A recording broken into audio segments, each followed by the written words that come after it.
Walang shyness na indamin ni Jericho Rosales ang kilig niyang naramdaman sa mga eksena nila ni Janine Gutierrez sa Lavender Fields. Lalo na raw ang mga eksena na di sila nag-aaway. Ito kasi ay nang interviewin ni Janine si Eco sa kanyang vlog. Dito nga ay kuwang-kuwa ng aktor ang kiliti ng sinasabing jowa niya ng si Janine para patawanin ito. Kaya ang netizens, kahit nanonood lang, ay nilalanggam din sa dalawa. Ito po kasi may vlog di ba si Janine. So after nag-promo siya, pinakita yung video nila, yung mga eksena nila din sa ASAP, yung mag-guest sila.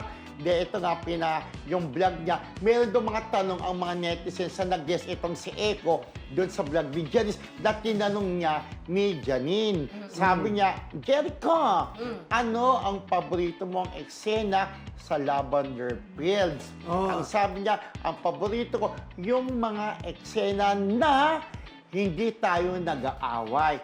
At yung mga eksena na karga-karga ng character ni Jericho bilang si Tyrone, si Janine bilang si Iris.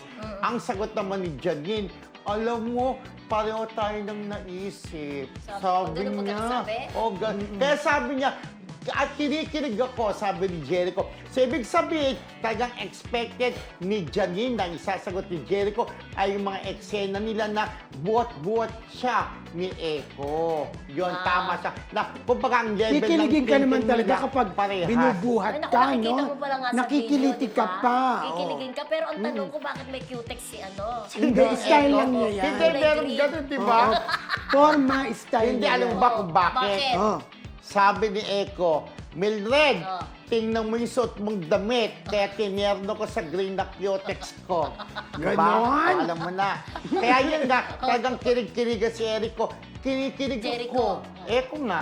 Kinikinig ako, sabi niya kay Janine. Siyempre mga paninig kinig-kinigan dahil nga yung iniisip pala ni Janine na isasagot ni Eco ay parehas ng iniisip niya. Diba? Talbog. So, ibig sabihin doon din si kinikinig si Janine pag binubot-bot siya ni Jericho. Pero advance congratulations, di ba? After the success of Lavender Fields, Yep. meron na kaagad silang teleserye, di The ba? Accused, tama ba? The Accused, If I'm not yes. mistaken, Yes, you're The not. Accused. Patunay lamang na click ang kanilang love Kasi team. walang pahinga, di ba? Meron na kaagad serye, di ba? Tama. For sure, medyo ano naman to, may pagka love story, pero mukhang ano rin. Pero may parang, The Accused, tingin ko, parang Malalim siya, Oo, ha? parang Malalim inakusahan na ka. naman. Pag-iisipan mo. Pwedeng may pinatay ka, pwedeng nagtaksil ka. Sino Pero kaya ang parang- akusado? Si Oo. Janine o kaya si Jericho? Correct. Pero silang dalawa ang bida.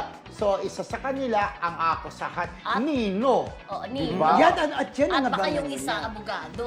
Oo, Pwede, tatanggal na di ba? rin din, May in di ba? love sa isa't isa. Ay, gumawa na rin ng Akusado, di ba? Oo, pero Parang- hindi ko alam kung gano'n yung kwento. Alam Kapag mo. langit ang humatol ba ito? Charot! Gano'n ba yung kapag langit ang bato? Hindi masyado. Okay. Hindi. Pero balik tanaw lang ako. Meron akong BFF dahil mahilig ka sa pelikula. Tsaka ikaw, Mildred. Meron akong pelikulang talagang umiyak ako. Yung Lorna Tolentino na isa siyang abogado at si Richard Gomez, isa ring abogado. Tapos, yung nanay niya na dinidemanda niya, si Helen Sinakdal ko Gamboa. ang aking ina. Hindi mo sinakdal ang aking ina.